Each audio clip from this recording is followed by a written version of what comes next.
Perquè aquests dies estem veient en aquest programa com han pujat les tarifes dels serveis bàsics pel que hem vist fins ara en els últims 10 anys, és a dir, des que va entrar en circulació l'euro. I està molt, però absolutament molt per sobre del 14% que han pujat els salaris. Per exemple, ho hem vist amb l'electricitat, ho hem vist amb el gas, ho hem vist també amb la gasolina i avui ens fixem, Natàlia, amb el transport públic. Ens fixem en el transport, Josep, bona nit, i passa el mateix. I a més donem una dada que encara no havíem donat fins ara, i és que la majoria dels serveis bàsics també estan per sobre del que ha pujat la resta de preus. La inflació en aquests 10 anys, que fa que tenim l'euro, ha pujat un 32%.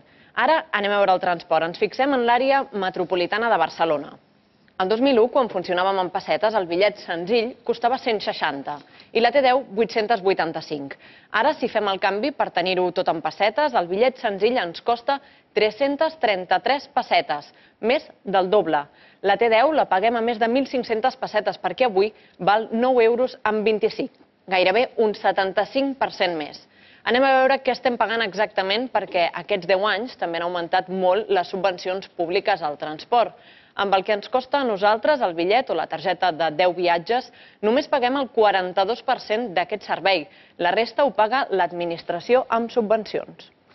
I també, precisament, aquests preus avui ens susciten una pregunta. Per què Transports Metropolitans, per exemple, no fa com els dos enginyers que durant una setmana han venut bitllets en descompte incorporant-hi publicitat? Per cert, ahir van tenir una reunió amb l'Autoritat Metropolitana del Transport i aquests dos joves que han hagut de penjar avui a la seva pàgina web doncs que tancaven temporalment. Promobillet és el nom d'aquesta pàgina web. Per què?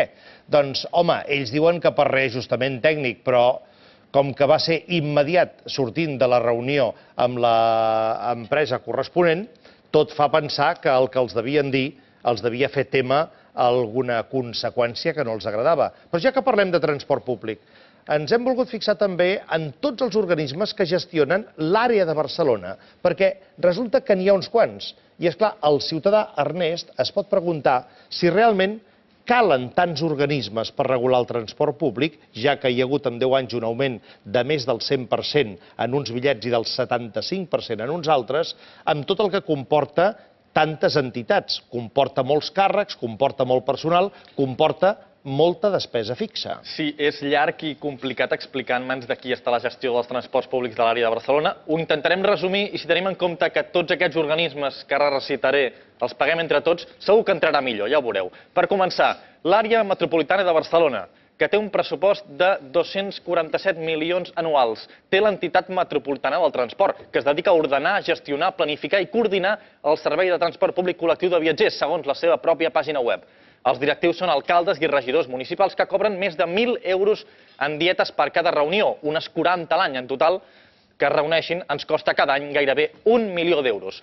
Per altra banda, l'Autoritat del Transport Metropolità, pressupost de 1.059 milions d'euros l'any passat, concentra el gruix de competències com planificar infraestructures, elaborar contractes programa amb operadores, vetllar pel finançament del transport públic i el seu famós Consell de Mobilitat fixa les tarifes que paguen els usuaris i de què ara parlàvem. Un cop més, els directius són els càrrecs de la Generalitat i també dels ajuntaments i a l'ATM no ens han volgut aclarir si cobren dietes o sous suplementaris per aquesta feina. Evidentment, dins del govern català hi ha el Departament de Territori i Sostenibilitat, d'on penja la Direcció General de Transports. Són el poder executiu, podríem dir-ne, en els transports públics, però que exerceixen a través de l'ATM, que tot just acabem de repassar. Com és natural, cada ajuntament de l'àrea metropolitana té la seva regidoria. En el cas de Barcelona, per exemple, la de Prevenció, Seguretat i Mobilitat. El màxim responsable d'aquesta àrea és també el president d'alguns d'aquests operadors públics, com Transports Metropolitans de Barcelona. Uns operadors que són els que fan el servei als usuaris i que en el cas dels públics, segons els experts, tenen una eficiència preocupant. Ens denuncien que alguns d'aquests operadors costen als contribuents el doble del que haurien de costar. si és cert, segurament més que preocupant, Josep. Tenint en compte, doncs, com pugen els preus del bitllet, tenint en compte que hi ha uns joves que es treuen de la màniga una fórmula per la via comercial, per la via de l'anunci, per la via de la publicitat, la pregunta que formulaven l'altre dia en conèixer aquesta notícia és com és que això ho ideen uns joves de motu propi i no són aquestes pròpies organitzacions les que busquen també els sponsors? Sí, sé que hi ha una resposta oficial. Com que el pressupost és tan elevat, no és possible trobar un sponsor que hi aporti tant. Qui ha dit que ha de ser un? No en poden ser diversos. En qualsevol cas, la publicitat ja hi és en el transport públic.